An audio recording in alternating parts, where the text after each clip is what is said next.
We were teammates, and when he first came to the United States, I was had the pleasure of taking him in. First day of practice, coach asked who wanted to take him to German, and that was me. I raised my hand right away, all excited. I'm like, yes, I can my very own German.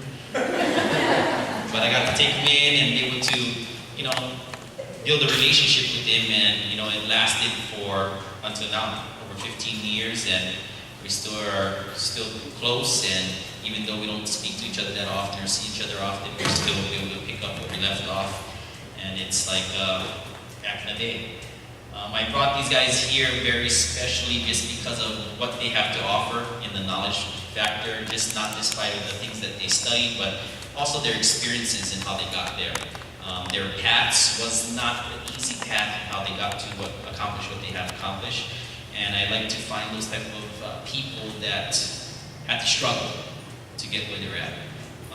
And for what they've accomplished in the game of volleyball and in the game of life, it's been very remarkable.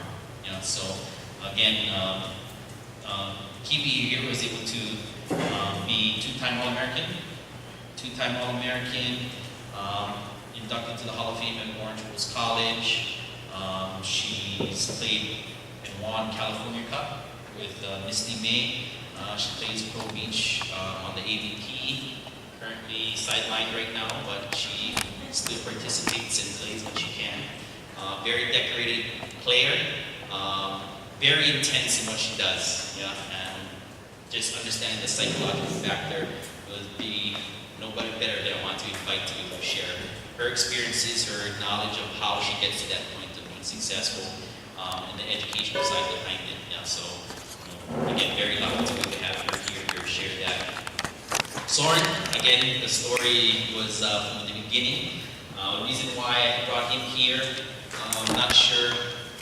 He was Eastern Germany, and these are the type of things I got to learn along the times of being able to speak and have conversations with his family, and living in Germany with his brother when I was out there playing. But Eastern Germany, if you guys don't have an idea, going outside of that was not a thing he even thought about. And to be able to accomplish what he's accomplished today, coming from a childhood like that, is remarkable. So be able to see the amount of success that he's seen has been I'm glad that I was able to be a part of it. The things that he's done, it has not been easy. When I've known him in California, for him to make it in California, he had to do whatever it took to make it happen. And I just was talking about him, about it the other day with him, was his first job was at Uncle Buck's, Mr. Buck's, a liquor store right by our college, under the table, minimum wage, working to the bone, and it wasn't it was just something that he had to get done in order to be able to survive and try to make it happen, his dreams work. So, his path of making that happen was not an easy road. I've seen him train hard, study hard, work hard, play hard with us, and, everything was as best as he could to get this lifestyle that he wanted to create for himself. Now they're in California, have a family, another one on the way, and they're living the California lifestyle, the California dream. They are on the beach all the time, playing volleyball, very successful job, both of them. He's running a big dental distribution company, and he's taking that company from 4 million to 10 million in revenues. And he's a lot to offer in the financial aspect. And the reason why I brought him to talk about the finance, not just because he studied it, but again, how to budget yourself all the way through and live within your means, be able to understand that. I didn't understand that in college, and he did a very good job of doing that. I've learned a lot from him from that, even though I don't share that with him. And even his brother we just joked about it the other night. Talk about living within your means. That guy doesn't waste anything. And we talk about a jar of jelly. That jar of jelly is empty. It's not empty to him. He'll pour milk in it and he'll swish it around so he can get every last bit of the jelly, and he'll drink it just because doesn't want to waste anything. Live very conservatively, and I appreciate that about them.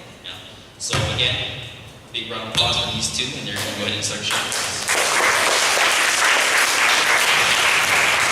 First of all, thank you for having us here.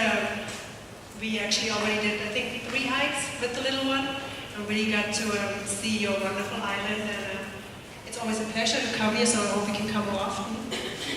Maybe if we get invited again. Good job here. No, so besides the sports aspect, yes, I started playing volleyball at the age of 9 actually. That was the what's that? Well, I actually started earlier, probably then at the age of 7. So East Germany means we grew up behind the wall, still a socialist country. So obviously there's a huge change when we started to be more free, becoming a democracy. So what we went through is quite an experience, but we learned a lot in the volleyball aspect as well as in life, which made me go into the area also of psychology. I'm a licensed marriage and family therapist in California now. I started my own business there. I don't do it full time, but I don't think that matters. I also specialize in sports counseling there for athletes who maybe have injuries or something else going on, to really try to help them to get over whatever caused them to maybe not perform as well or struggle with a depression due to injury. Or often I also see people who stop or have to stop their sport. Often that also leads to depression, unfortunately, going on. So what I'm going, when Ed approached me, I asked him, okay, what's the age group of the kids that I'm working with, so I actually find out what is the best thing to talk about. He said, well, between the ages of 12 to 18, and I thought, that's a huge gap. Because it's, you have girls that probably maybe get a full ride to a university or close to going to college. The expectations for those girls and psychological demands are different than for those who maybe have 12 and 13. Who are just going through puberty. If you decide to go to college, guess what? Maybe some of you the first time will be away from your parents. Academically, you will have totally different expectations set on you, or you'll be more on your own.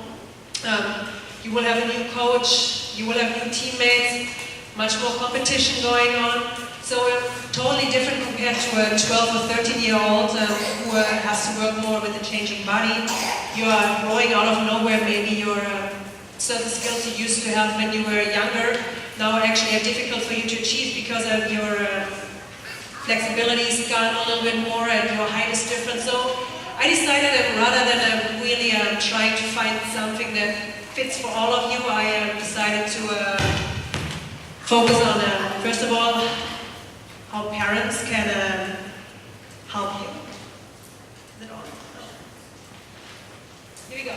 So the first one that I will talk about is more a shorter version of your parents and how they influence you as an athlete, things you want to do and things that you do not want to do as a parent of an athlete. And then the second part will be various skills. We also will practice a little bit of them, of how you hopefully can increase some of your psychological strengths. Okay, I'm not sure if you will zone out now when I talk about your parents, but maybe you can compare how good your parents are doing, or in areas where they maybe need a little bit more growth, then you give them some slack on it, okay? Because we are all learning here, not everybody knows how to be a parent to an athlete, so there's a difference, okay? Yep, on your right. Also, if throughout any questions come up, feel free to just raise your arm and just say them. And we are in a small group here, so I'm okay with just stopping at my papers. So I always will find where to continue with. All right. First of all, congratulations for getting your kids into the sport. I don't know if you are aware of, but have a kiddo who is an athlete, they already know a lot of skills, what they are learning for the rest of their life. They will be able to problem solve, they will be learned to be organized, meet challenges if they go into business or somewhere else. They will accept other people's values, are flexible to changes, patient. But you can see all of these skills. There's a second slide to it where overall I think some of the kids don't even know what they are getting out of the sport besides being able to hit a ball as hard as you can or dig a ball. There are many more skills that you are learning from being an athlete. one of the also good things I believe that will be transferring to your professional career down the road will be being able to get feedback from your coach, from someone else who actually knows your skills, maybe even being able to take some of the criticism when they are not happy with you. I think this is one of the biggest skills you are actually able to learn for yourself. Here, another slide of more of the skills going on. Also, being able to control your emotions is one of the biggest things. Often when something doesn't go your way on the court, you may feel like, oh my gosh, the world goes down, but you still don't want to start crying right now. The same thing down the road when you grow up. You cannot cry in front of your boss if you get reprimanded. So you are learning at this young age in your sport how to handle your emotions and feelings. Okay. That was a quick one. So, for parents, overall, I want you to know however you're behaving when you're going to training, when you're going to a tournament, wherever you're going, your kids see you. You are their role model right now on how to behave and what to do. So I'm asking you, behave how you want your kiddo to behave. Easier said than done, I understand. And I also have to say, I read an article on the US national swim team where some of the athletes said some of the most ridiculous behaviors their parents did and some of the greatest behaviors they did. Overall, I don't want to bring up what the negatives or positives were. I just want to say the summary was toughest parent who is out there is one who also did the same sport on a competitive level. So I hope that our son maybe goes into a different sport because otherwise he will be in trouble. The reason for that is you already have done this sport, you have a lot of knowledge, rather than just being the parent, sometimes you want to be the coach too. And you maybe want to push your kids to a certain point, but it's maybe tough sometimes to see, hey, I am not the coach, I'm just the parent, I have to relax and step back. So here are some, we'll start with the don'ts of not to do, and then we'll go to the do's. I just want to bring one more thing in. If you're talking to your girls and you want to communicate some criticism, even though it's not a good thing, we usually in therapy say use the sandwich technique. Sandwich technique means say a positive thing, then put the negative in, and then say the positive thing again. Very, very easy. Also often used in couples therapy, so if you are struggling with your partner, let's use the same technique. It goes much smoother and easier. Look at that, you learn more than just sport stuff. Okay, some of the don'ts. You do not want to relive your personal athletic childhood through your child. Who of you has played volleyball when you were young? Ah, okay. Is it tough to watch your girls play? Tough? Yeah, I know, I hear you. When I was back in California, I used to coach also. It was the toughest job for me to just stand on the side and watch what they are doing. It was just, you still have this competitive nature in you, but now being a parent, you have to let it go. It's for the fun of your child. It's not you on that court. Your girl will learn by making mistakes. So just letting them be, take your imaginations where you hope your girl to be, put them to the side and just let them enjoy what they are doing. Sometimes it's also important, have them try out different sports. If you put them too early into one sport, it can lead to physiological problems where they get earlier injuries and all of these things. I think you will learn more about that in an upcoming session. But being more versatile in different types of sports has many, many positives, especially at a young age. Your muscle strength will build more, you will be more coordinated in various different areas. And one of the biggest things is you will have different coach experiences. Your girl maybe finds out, I work good with a coach who yells at me, or I don't like a coach who yells at me. There's a difference. Let them experience that and find out what they like about it, most important thing. And even if they don't want to do a sport, if they want to play an instrument, let it be. Okay, you're the parent. Let go of your own goals and dreams for your child. Let them pick what they want to do.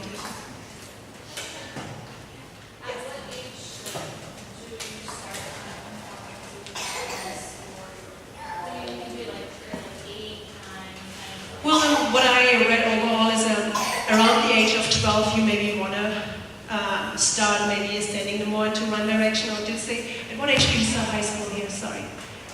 me, is it 14? Then it's 14. They said I'm at the age of high school. When you start high school, then you want to specialize really, if you really want to go this way. But still, you want to have a good coach. I remember when I was young, my coaches, I got lucky. We had a coach who used to coach the national team. We did not just play volleyball, we played basketball, we played soccer, we did lifting, we were running. I hated running, but we had to do it. He really just exposed us to many, many different things. We even had to do swim lessons to really get a whole body workout and not just keep hitting the ball over and over and over again so you get the injuries from overuse. Make sense? Okay. The next thing, tough one sometimes. You want to protect your child, but you don't want to blame the person. Meaning, if something doesn't work your way, then the team loses, you don't want to blame the coach, you don't want to blame the weather, you don't want to blame the referee, or blame anything else. Because when you blame, you don't teach your girl to take responsibility for what is going on. So the better thing to do is really just having them experience if there was a mistake. Are you okay? I'm too close to it. So if they've done a mistake, just really learning from the mistakes and not protecting them from whatever is going on. Okay. Yep. The next thing, don't expect perfection of your child's performance, meaning, I don't know how many of you are actually perfectionists. I know I used to be when I was young. I did a mistake.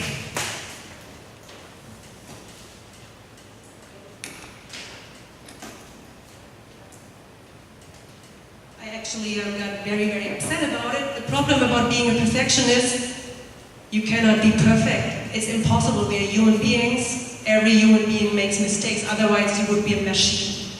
So there's a positive in actually making mistakes because you are learning from your mistakes. My little one right now, I sometimes really, okay, let him go, he will bump his head, he will fall, but hopefully he will learn through the pain that he's experiencing. If you, for example, do not let your girl experience the consequence of forgetting her shoes at home, guess what? How is she going to learn? She has to pack her shoes every time she goes to practice. So one of the positive things from letting her experience it is she will have to also come up with a problem solution skills. Okay, what do I do right now in order to not forget the shoes anymore, but also have shoes right now for this practice? So you are teaching your child valuable skills by having her experience the consequence of whatever is going on. Yep, okay. The last one for the don'ts. Do not push, push, push. That's the coach's job, not yours. Problem when you keep pushing, pushing, pushing, and maybe your girl starts to feel resentment towards you, starts to maybe feel unsure about her personal skill level, and down the road maybe does not really enjoy her sport anymore. If you have a good coach, if you like your coach, let them do all of the prep talk, let them take over, trust them that whatever they're doing, they know what they're doing.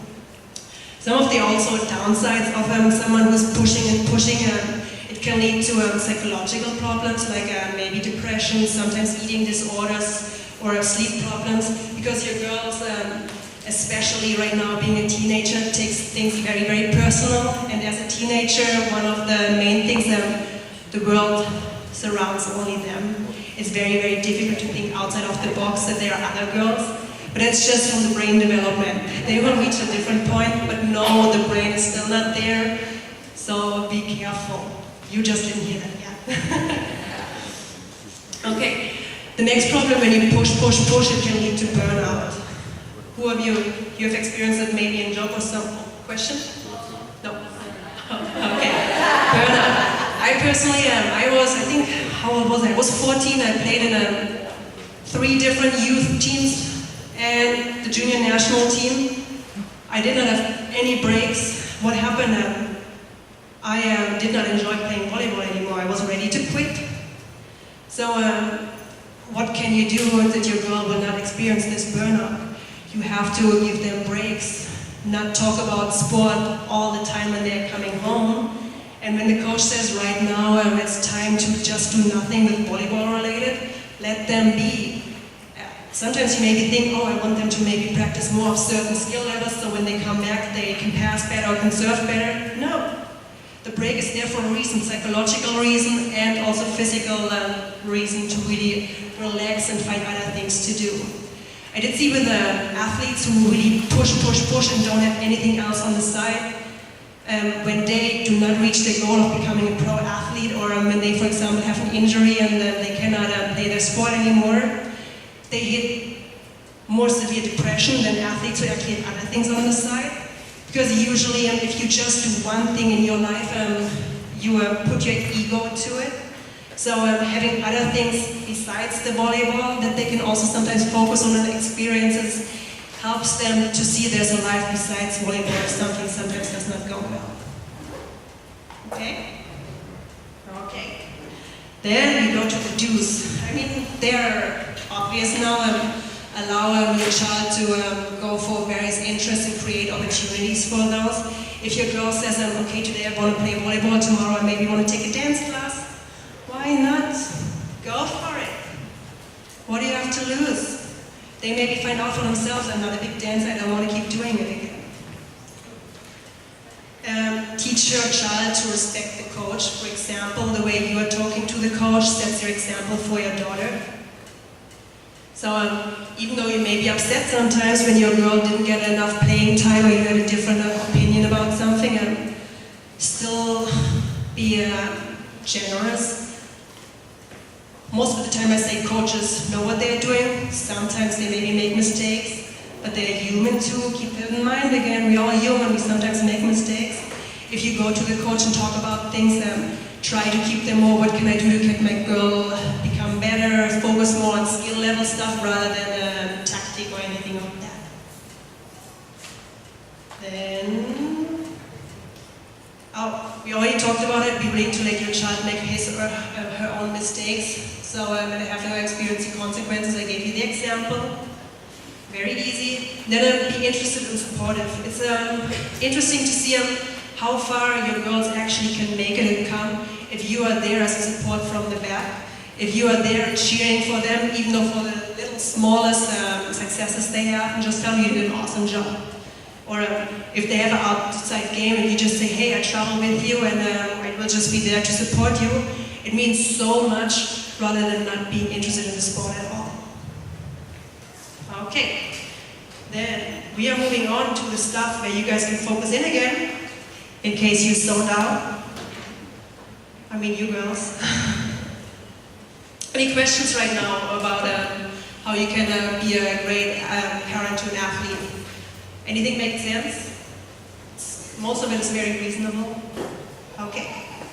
So, athletes, how can you increase your performance?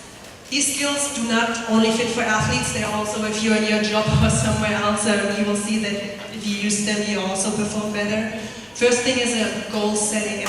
Yes, your coach sets the goal for we want to maybe become second in the league or something else, but you for yourself also have to start setting goals for yourself.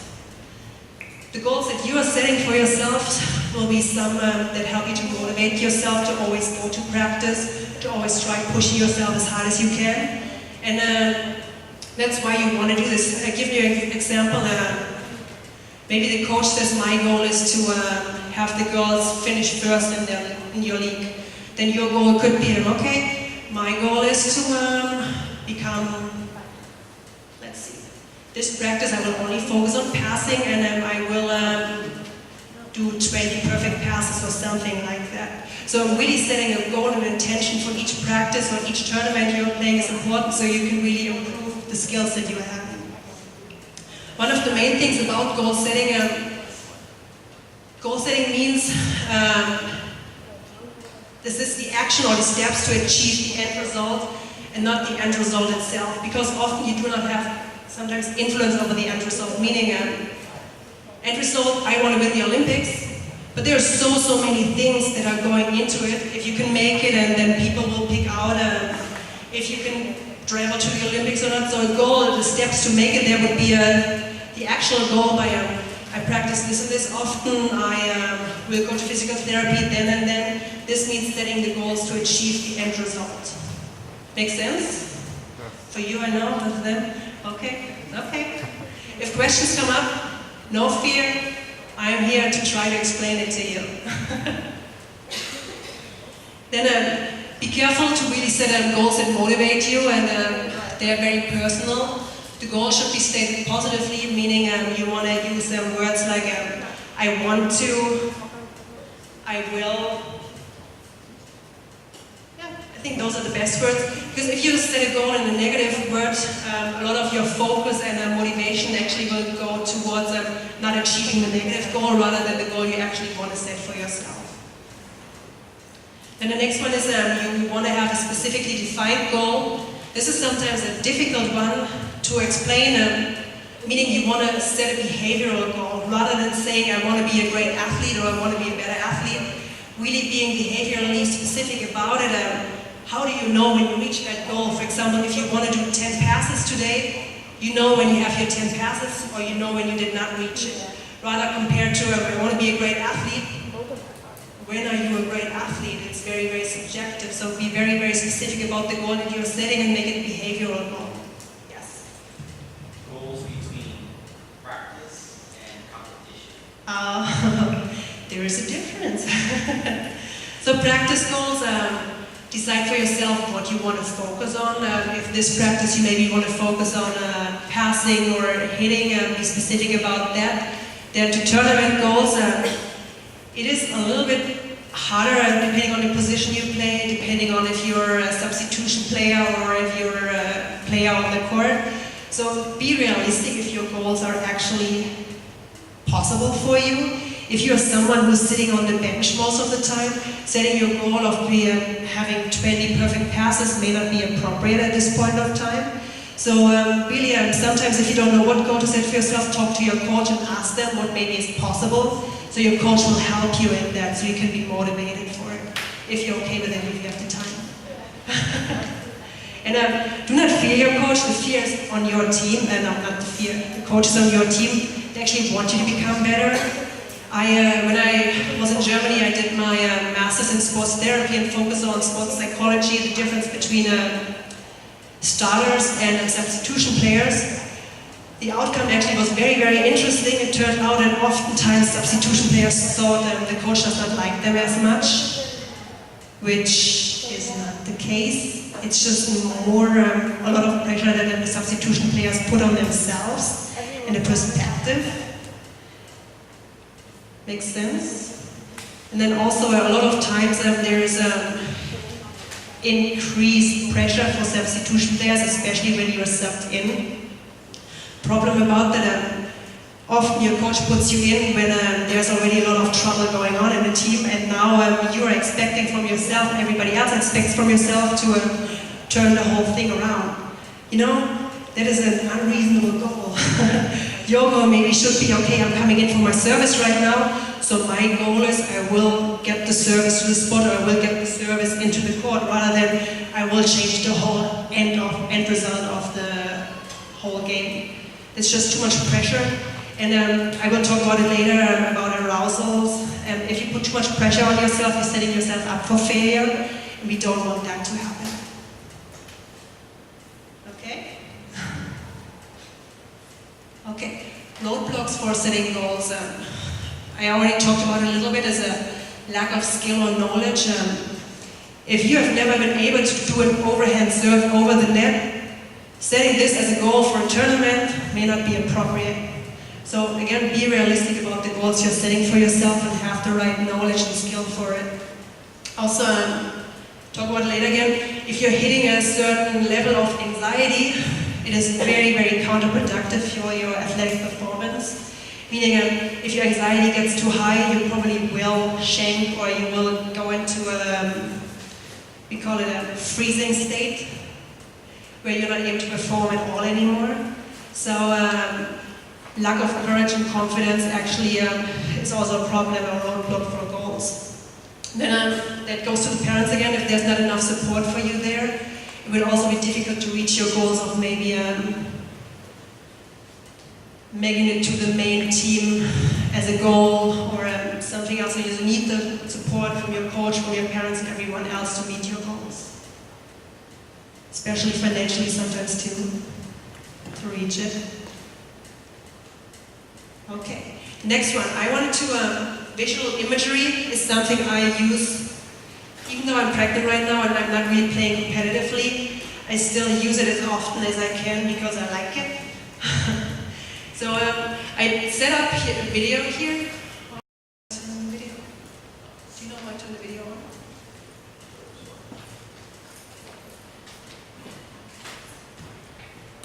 You may have to do it from the computer.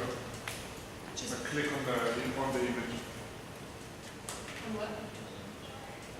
Yeah, I can't find my mouse person. Oh, here we go. So this is mainly it's I think a 4-minute video. I let it run while I'm talking because I want you, I don't know if some of you actually have a great image in your mind on how to hit a ball or how to pass or how to really be a good athlete. So it's sometimes good to watch a video for yourself, look at the skill level these athletes have, and then practice visualization in your mind, seeing yourself performing some of these skills these kids are doing. Well, not kids in this situation, it's women. So why do you want to do a visualization? Because, oh, I went too far. It activates certain muscle groups, even if you're injured or something else. And oftentimes, if you do visualization, you can still reach certain muscles that you think you actually cannot move right now. Just by thinking about it, still there will be sent some electricity through those muscles. The next thing, it helps you to decrease anxiety. If, for example, you're learning a new skill or a new technique, if you visualize yourself in your mind, how you're performing this skill or technique in your mind, and you're doing good in it, take some of this performance anxiety away from you. What it also does, it can actually help you increase your arousal.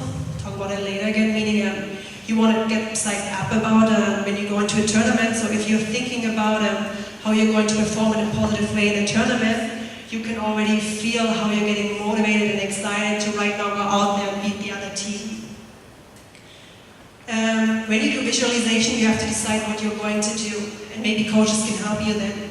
Either you want to focus on one technique at a time, where you see yourself really only prepping out the one technique, like passing over and over again. The best thing for this would be then to watch a video before on how to pass or how to block if you just want to focus on one technique.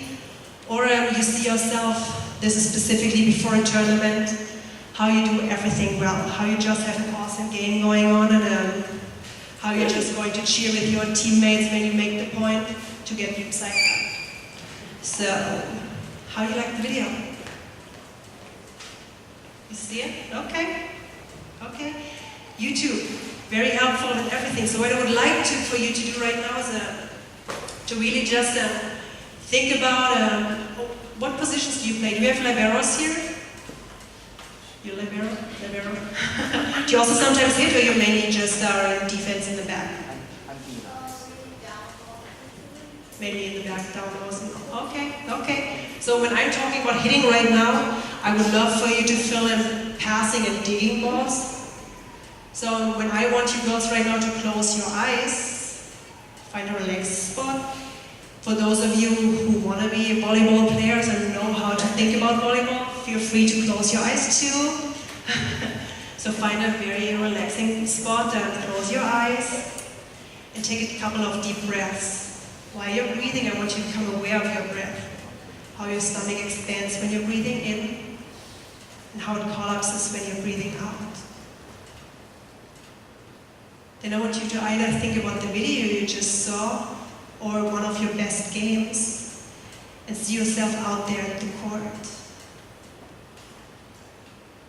See yourself hitting the ball to an open spot or using the other team's fingers for a block touch and see yourself getting the point.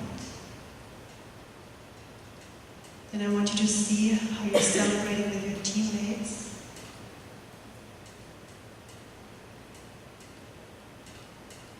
Now you will see yourself digging a shot by the opponent team. Really be specific about it. How you are diving for the ball to get it up. See how your setter actually reaches the ball. where you're getting up and gives you the perfect set. Now you're going up there and get a huge kill. Just repeat that over and over and over in your mind.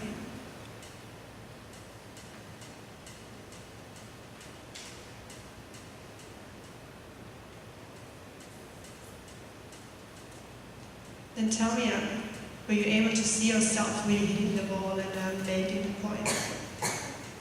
You can open your eyes now. Were you able to see yourself get the point? How does it feel? You feel good? Do you feel anything different right now? Happier? Good. Good. Anything else?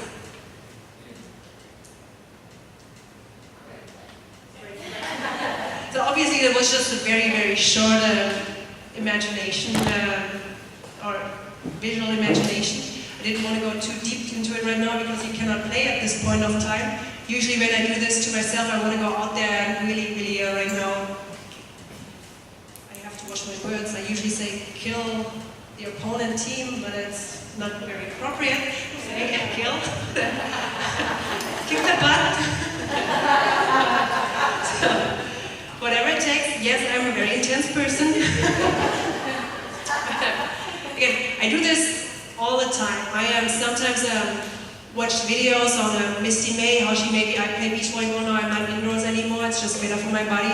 But I sometimes just watch videos where I can see certain techniques or skill levels. And then rather than seeing Misty May play there, I put my head in my body. And then I go for the ball. And I dive for the ball. And it really, really helps me, especially before a tournament, to I will get balls that before I never got. Just because in my mind, I tell myself I can do it, I will do it, I will make it.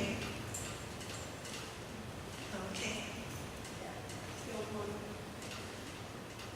This one we skipped, I think. So, thought, focus, and positive thinking. This one is a tough one. It is not just for athletes. It's for everybody who's out there. I see people with depression, I see people with anxiety, and most of the stuff that's going on is negative thinking. So how can you use positive thinking for sports? First of all, I just want you right now. Let's see. I'm asking you, all of you, don't think of a tree. Don't do it. What are you thinking of? Very simple. Very simple. So, what you're doing right now, you're actually focusing a lot of your energy on something that you don't want to do. So why not say it in a positive way? So if I put that into sports, I'm going to get the serve over the net right now. I'm going to hit the ball. I'm going to pass this ball. So you're very, very specific and positive what you want to reach rather than thinking, don't miss this serve. Guess what the image in your head right now is? How you're missing a serve. So stay away from the negative thinking, try to make it in a positive way. Also important for coaches, if you give feedback to your girls, say it in a positive way. Stop doing this, stop doing that. It's very, very difficult to understand for your girls what they're actually supposed to do. Stay with them, giving feedback on what you expect them to do, what you want them to do, so they know more how to get to the point where you want them to be.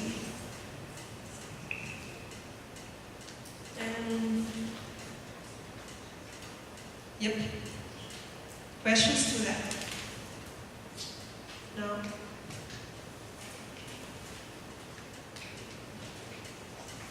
The next one is a more tougher one.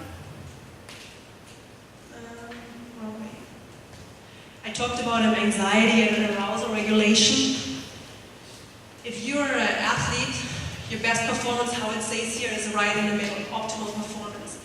If you go into the gym, you're relaxed, you're chatting with your girls, and then you're just, hey, what's up?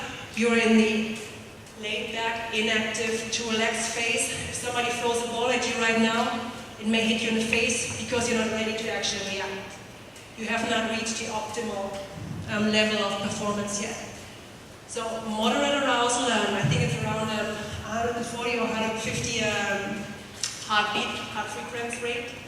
Problem is that you will not have your heart monitor with you, so it will not give you anything. You will know if you're in the optimal phase, you are able to zone everything out.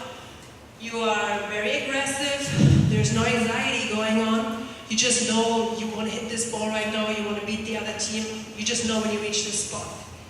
If you're getting too anxious, that's the stress zone. That's usually if you're, for example, if you're a substitution player, you are going to be subbed in to maybe get a service over the net because the other person you took out, for example, just missed 2 serves in a row. So here we go. If you are having a negative thought focus, then it's very, very tough. You probably reach the anxiety state. What our body does, it's a physical response that you cannot, we call it the fight-flight response. So when you are becoming too anxious or when something happens to you and you are getting too afraid, your heartbeat goes faster and faster and faster. You are breathing faster. All of your blood goes away from your brain and just goes in your muscles. Problem is, when your brain is not there anymore, how are you going to know if you make the right choices or not on the court? So what you want to do if you reach the too high arousal state, you want to calm down. If you're at the moderate, or if you're at the laid back state, you want to actually psych yourself up. So what can you do to do it? Psyching up, usually you have your coach there. Your coach gives you awesome pep talk before the game, before practice, hopefully. So it already brings you into the psych it up state.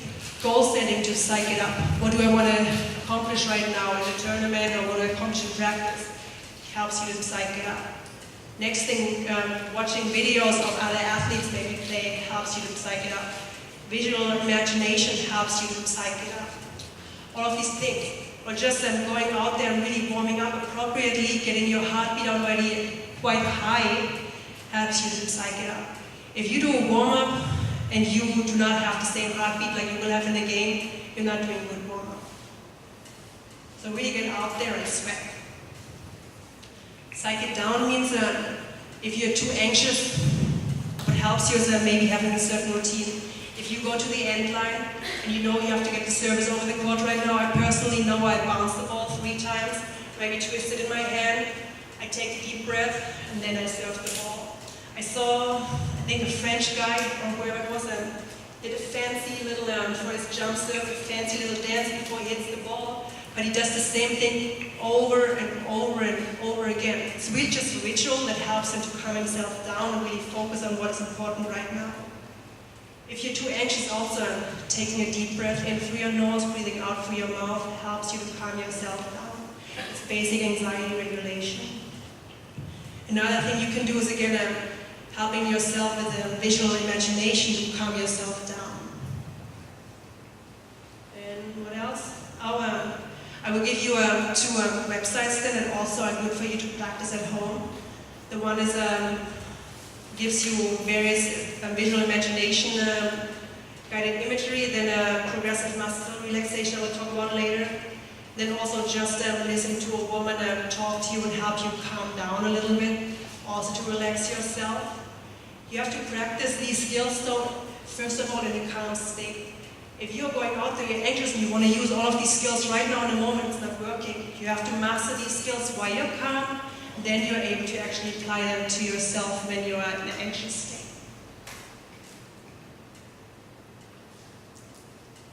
Questions to this one?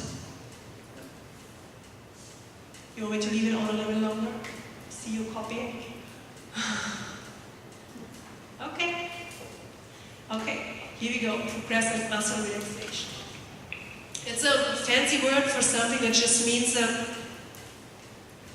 it's a relaxation exercise that allows you to be able to tense, to get your muscle tense, but also to relax them at a certain point of time. So when you do this exercise more often, you will be able to recognize, oh my gosh, I'm getting tense right now, I better relax so I can do the things that are expected from me.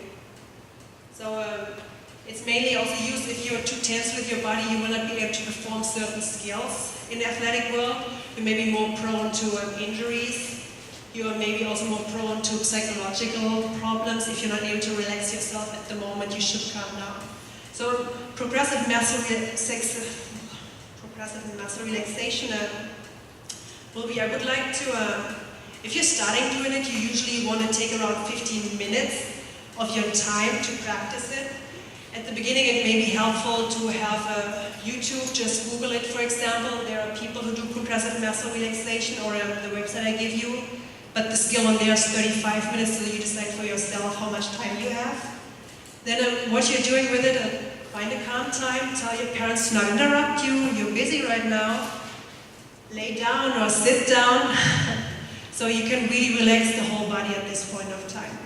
When you're starting out, you want to practice it each day, 1 to twice a day. And also, at the beginning you will start to do, I got the handout here, you don't have to copy the website. You will get it then. Okay? So at the beginning when you're starting, you will work on each muscle single-handedly. So you first maybe focus on your foot, then you're going up to your calf to tighten it and relax it. Then you're taking the whole leg to tighten it and relax it. So you just do it on one side and then you go to the other side, and then you focus only on your buttocks. So you're going for the whole body, muscle by muscle by muscle, tighten it and relax it. What you want to do while you're tightening and relaxing it, you want to focus on the experience. Let's do it right now. Let's put your pen to the side. If you can, find a very comfortable spot. Maybe put your hands on the table. We'll only do it with one muscle group, and especially your hands. Put your hands on the table, sit very comfortable. If you want to, you can close your eyes, but you do not have to. But it helps at the beginning if you close your eyes. Sit very, very comfortable and relax. Take a deep breath in again. Through your nose. Feel your belly expand while you're breathing in. When you're exhaling through your mouth, feel how your stomach goes back in. Take a couple of breaths, 3 to 4. Then take your right hand and make it a fist and press it as hard as you can. And hold it. Keep pressing with your right fist. And hold it. Hold it.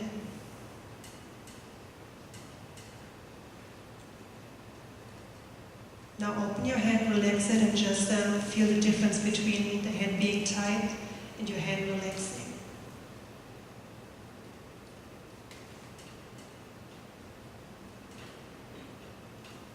Now take the other hand and make a fist.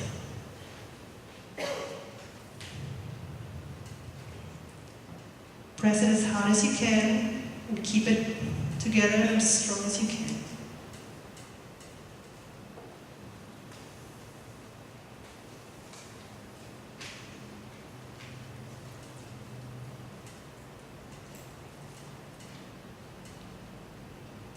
And relax and feel the difference between the hand being very, very tight and relaxing.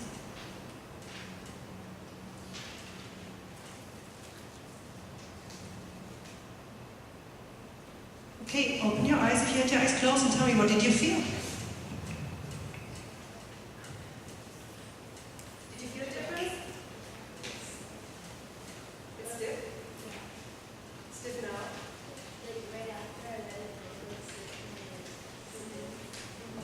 Anything else you're feeling? Like change the temperature or something else?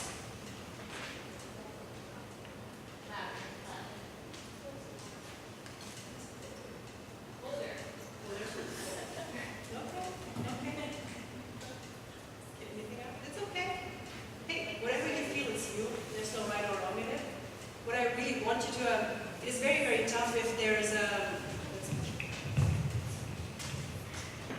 it's very tough to really focus on a relaxation exercise or relaxation sensation if there's so much other stuff going on, because especially at a young age it might be more difficult to focus on only one thing while there are other things happening. You're here with your friends, maybe you've never practiced muscle relaxation, so this is just the first time. You can practice this with your coach at the edge of the practice. I have an example on the handout that you give to him there, where you can go for bigger muscle groups, where you, with the bigger muscle groups, you actually only do it in 5 minutes rather than 15 minutes, where you focus on tightening up the whole legs or the whole upper body, and then to really feel the difference between tightening and letting it go. But again, this one is important. When you feel you're getting uptight or you're getting anxious or nervous, and usually when most people get anxious or nervous, they actually pull their shoulders up, they get very tight up here. When you do progressive muscle relaxation, you're able to recognize this and then intentionally calming down and relaxing. And this helps you by intentionally really trying to put it as hard as you can up, and then intentionally focusing on it and relaxing. One of the main things you want to be aware of is when you're tensing something up, and I know certain athletes, maybe they're so strong they actually can break the bone or hurt themselves. Do not hurt yourself, go as hard as you can, but do not make you cause an injury to yourself. I don't know who has done that before. I've heard baseball players actually can do that. They're strong enough to break a muscle and they tighten there. See, he says yes. It's knowledge in it. Okay. So last one. That is the toughest one for athletes that are not. I want to show you the 2 websites that are on here. If the mouse works.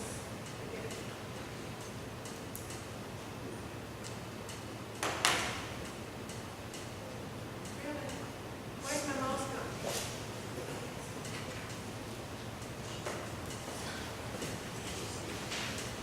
Okay.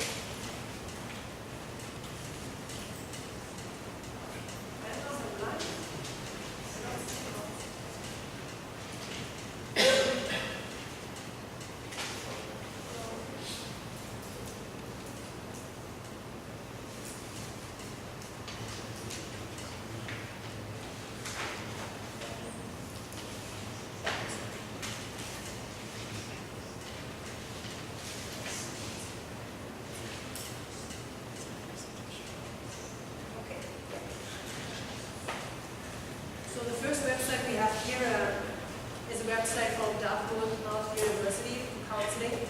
What they offer is various types of guided relaxation exercises. It's just the voice of the person. And so, let's see, what do you want to do? Special base grounding, we have the guided relaxation. Progressive muscle relaxation. So it tells you here, just left click, open iTunes, and you hopefully can relax.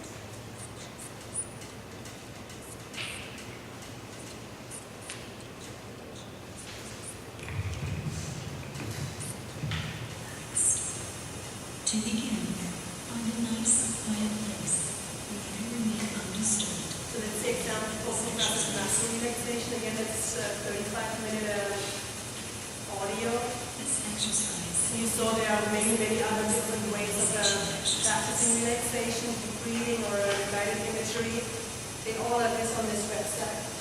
For this one, it's also you can just close your eyes and listen to the voice. Get as comfortable as you can. Try to get really comfortable and Don't remind yourself to be as comfortable as possible. Okay, so if you do this, most important, please do not fall asleep, so don't practice it while you're tired, because then the whole sense of the exercise will not happen. The whole sense of progressive muscle relaxation is to become aware of how your body tightens and relaxes. If you fall asleep, you are not aware of anything anymore. Some of the other exercises, if you have a hard time sleeping, you can do those then. That's the second website I have here. This is my favorite just because I'm a visual person. So this one does not have progressive muscle relaxation. It mainly only has a background noise. You can decide for yourself if you want to have ocean noises or down here you can pick different sceneries. Yeah, sound of rain. So what?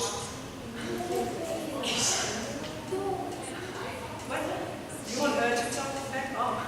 She wants that to do.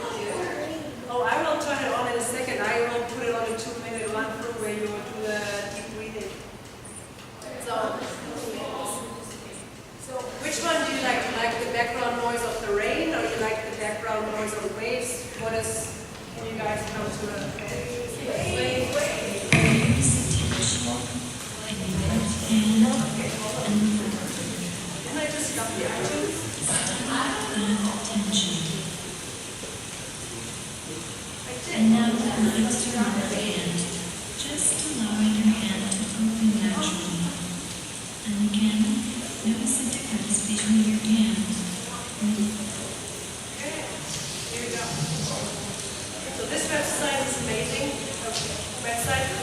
you have the sound of rain right now. Here you can pick how long you want to do the relaxation exercise, 2 minutes, 5 minutes, 10, depending how much time you have. I go for 2 minutes. The next thing it offers, either you do timer only, that means that you get sound of the rain and then it just stops after 2 minutes, or you have a nice female voice talk to you and guide you through how to relax and how to breathe. Okay, find a very comfortable spot, close your eyes, listen to the sound of the rain. I wish I could make it louder even. I think that's okay. Okay, and just to enjoy the rain.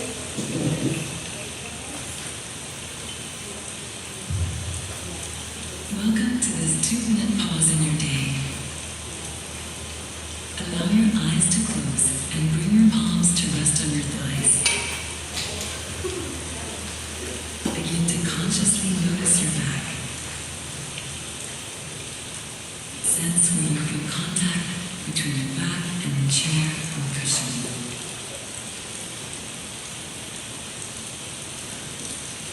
Let your shoulders relax.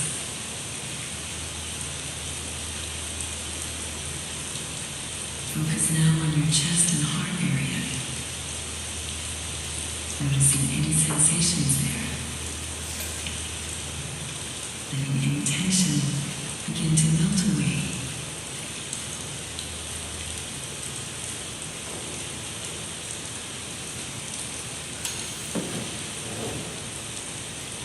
Become aware of your breathing and the rhythmic rise and fall of your chest.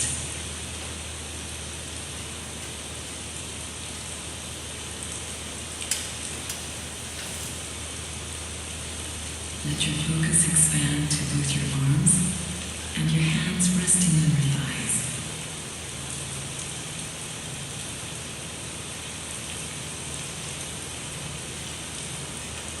Finally, expand your focus to include the whole of your body. This is you, alive and present.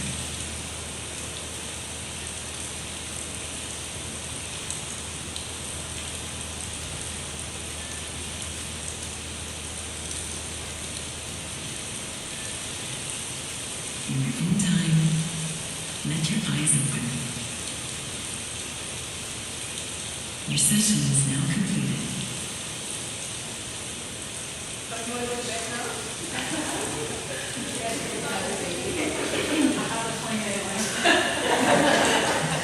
So the cool one is that it's totally for free.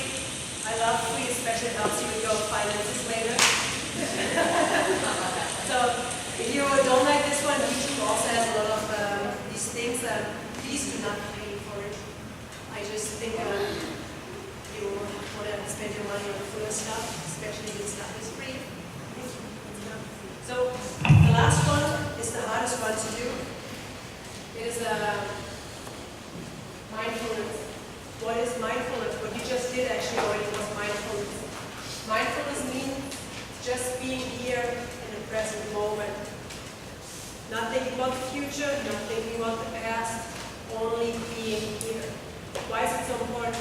I always, when I try to explain mindfulness, I always think about the basketball player, NBA stars. Here they are, they have to make their free throw. Yes, they have to make the free throw, and there are thousands of people right now either saying, boo, boo, miss it, or hey, you have to make it, you have to make it. Guess what? If they are not able to zone everything around them out, if they are not able to think only about the present moment, they will shake. So the main thing is be here in the moment, being able to focus only on maybe a movement you want to do, only on the one point or the one thing you want to do in this moment. And that's very, very important also to decrease anxiety, decrease depression. All of these things are very, very important to just being in the here and now. I know it's sometimes tough, especially for teenagers. You have all of these goals, thinking about going out with your friends or something else. It does not matter. When you're at the core, only the neck or only what you're doing right now in this moment is the most important thing. So to really help you out there, how can you practice mindfulness and how can you get there? It's a tough one. First of all, you need skill. perform well, athletic skill, then how can you practice being in the moment? You can do some of these relaxation exercises. Whenever thoughts or anything comes up, just imagine yourself like it's on a river where your thoughts like a leaf that just gets swept away by it. Or imagine yourself like you have a thought written on a board like in school and somebody's just erasing it with a eraser. Now I'm getting a struggle with German. So what I want to do right now is I want to do a mindfulness. It usually means that you're only focusing on your sensations. So you have hearing, you have touch, you have taste, you have feeling and smell. I think it's 4 or 5. So what we're doing right now is mindfulness with your taste. If you don't like this, you can still do it, okay? But if you don't like these kisses, just take one. If you like them, take 2, but don't open them yet. Don't open them yet. What if you can open them, but don't eat them yet? And you for sure there should be 200 somebody in there, so it's enough to have 2 for each.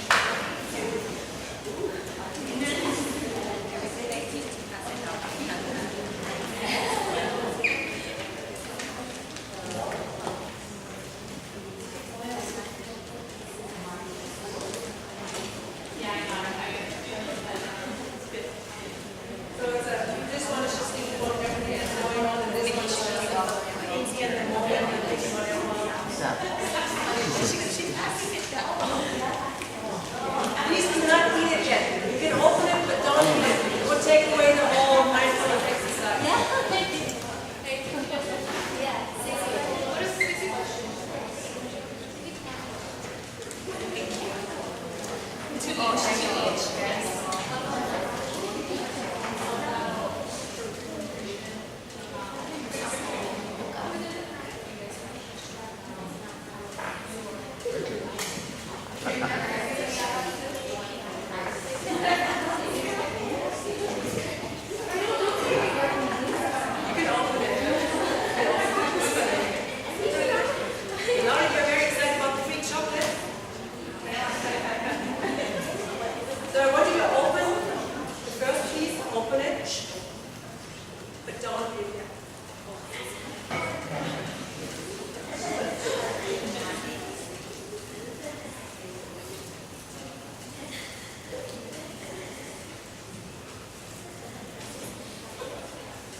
Melt it in your mouth, okay?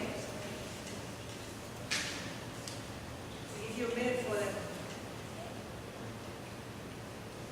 Experience the taste. Does it taste a bit bitter? Does it taste sweet? Really be aware of the taste that's going on with that.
It did not matter, you were just eating as quickly as you can. Maybe somebody talked to you right now, you weren't really focused on what is happening in this moment right now.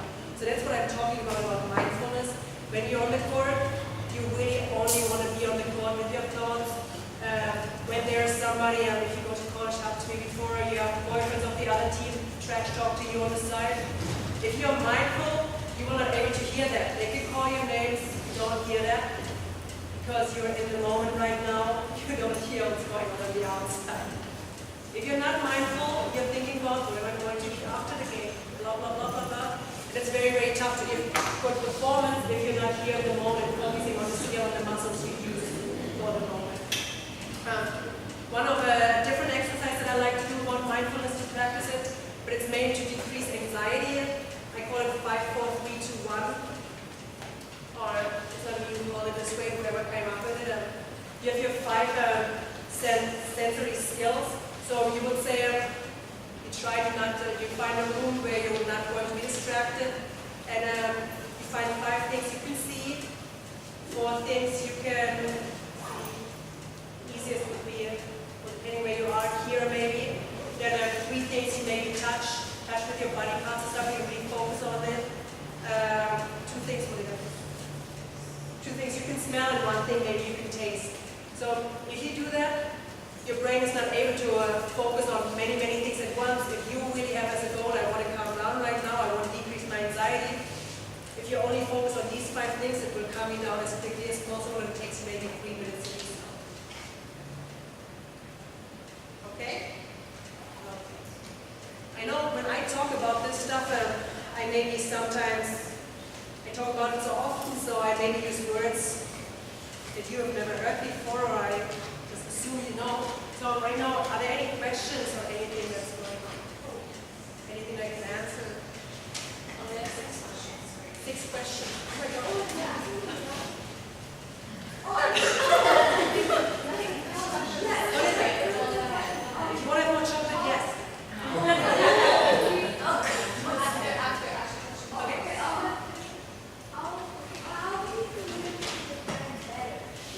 How can you communicate with your parents better? That was my like example.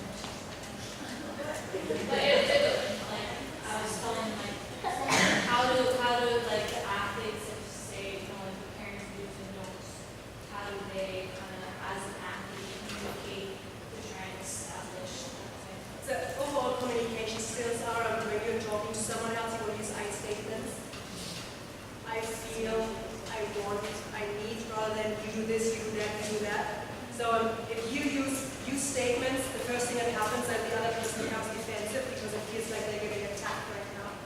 So if you use I statements, I feel overwhelmed when you talk to me in an angry voice, or I feel scared when you tell me I have to do well tomorrow. So it's much, much easier and opens more room for your parents actually listening to you, rather than you always yell at them, you always do this and freak out. It's not the right way to go there. Also the next thing, I just did the mistake, but what you don't want to do, you don't want to use the words like always, all the time, and anything that makes a total out of it, because it's not that your parents always yell at you, it's not that they always do something wrong, it's just sometimes. So when you use words like always, it also brings up some of the defenses. You know what happens. Yep. How do you focus when you are like doing your I couldn't hear it. Should I do it? What? how can you focus when the people are like doing your saying stuff around you and That's one in the game. In the game, for example, really only trying to, you can either do your deep breaths and then really just closing your eyes for a second. You have 8 seconds to do your serve, seeing yourself how you do something good, and just going for it. It's very, very tough. It's a learned skill. If you zone everybody else out, it comes with practice and some belief in yourself. So really just try to focus on what you're going to do right now. Because in your mind, you can only focus on one thing at a time, and it will block the other part out. Does that make sense? There's no secret to it. It's just practice. I think based off of my experience on that question, it's the more you can engage at the task at hand, the more focus you can get, the more that noise goes away. Yeah, so my experience of that, and I feel how I got successful in volleyball was my baseball experience. When I'm facing as a hitter, me against the pitcher, all that goes away because my focus is so intense of what the pitcher's doing. Yeah, so I'm focusing on my skill of what I have to do when the pitcher's going to throw the ball, then everything else goes away. So the more intense your focus can be at that task at hand, the more clarity you have in what you need to accomplish, and the more that noise goes away. That is in a moment. I just forgot something to tell them. Also, when you're maybe very, very anxious before a tournament or something, what you also can do is distract yourself. Distraction means before a tournament, if you just can't calm down, you just do the dishes maybe, or you maybe clean something somewhere else, would be awesome for your parents. It's a great idea. But what it really does is take your focus away from what you're thinking and doing something else instead to distract yourself. So if somebody moves at you, if you have your routine going on in a certain situation, it also is kind of a distraction skill. It takes away your focus from whatever the other person's saying and helps you to focus only on your routine and what you're going to accomplish right now. Yeah. Any of you guys watch like baseball? Watch a baseball batter, and before they go in the box to hit, they have a routine that shuts everything out, increases their focus. So you see a lot of them go to a certain routine and trying to get into that zone before they step into the box to perform their skill. And they're so focused in that box, and you watch all of them before they go into the box. They have all this crazy routine, and then they step in, and then they focus. Watch an athlete like that, a baseball player.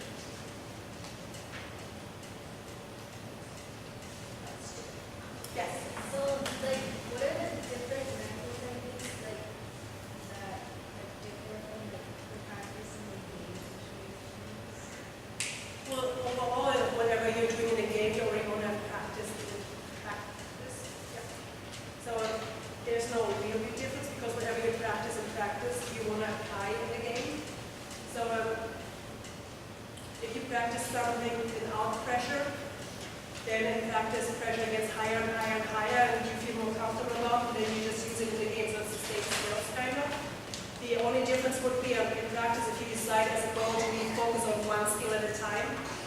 You do your guided imagery only on this one type of technique, while in the game you usually want to incorporate everything so everything goes together.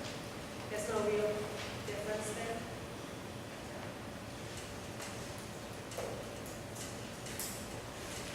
Word?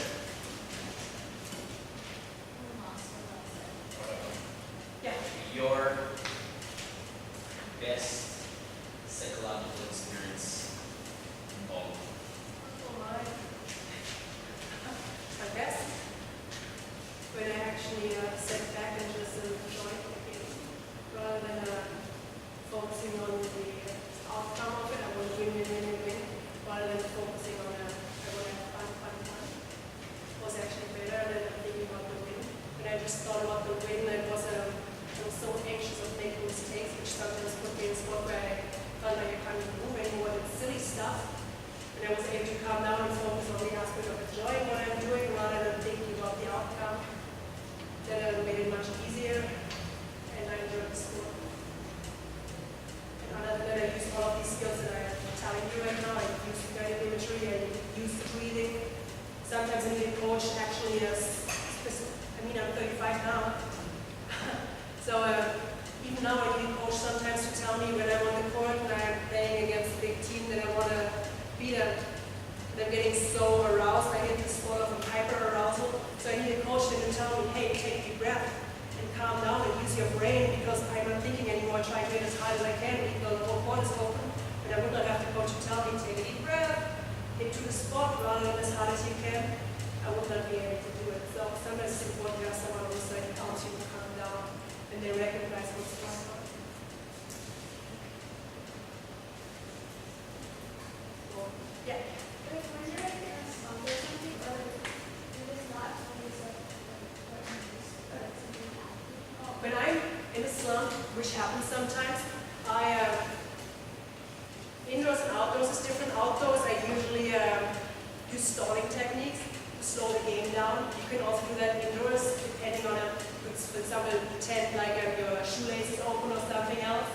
Take some time to calm yourself down.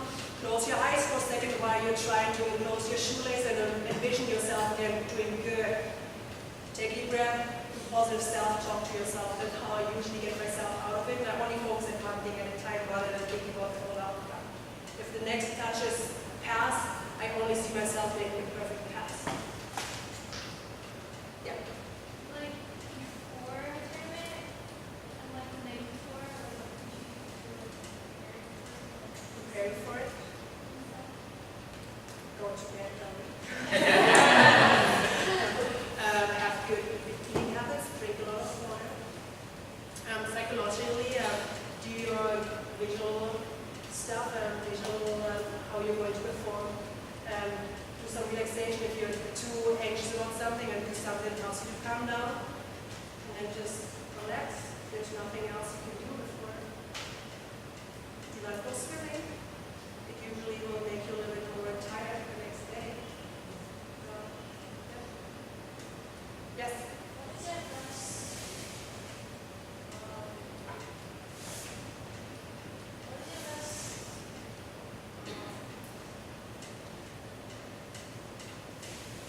how do you strengthen your hitting consistency? Hitting consistency. Practice, practice, practice. But I found out, I switched, when I played in Germany indoor, when I came here, I only had one coach. What I found out sometimes for myself, I did not play as well with different types of coaches. And so I, for example, when I played very, very successful, I usually had coaches who gave me the feeling they believe in my skill. I was not very, very good with coaches who were yelling at me. When I had a coach who was yelling at me or who was not a very, very good communicator with me, I personally was making more mistakes and more anxious. So I think finding out what type of coach you need, or your coach finding out for you what kind of person you are, what support you would need is one of the most important things there to really help you get better. Then it really was just practice. I can't remember how often we practice hitting to a certain spot over and over and over again in practice, and then hitting it as hard as you can at a certain spot, then putting more pressure onto it. So it was just a different variety of exercise we did. It was not so much psychological. The psychological aspect came in believing in yourself and having a positive self-talk. I can do it, I will be awesome, I will just kill this ball right now. That's how it just came. Yeah.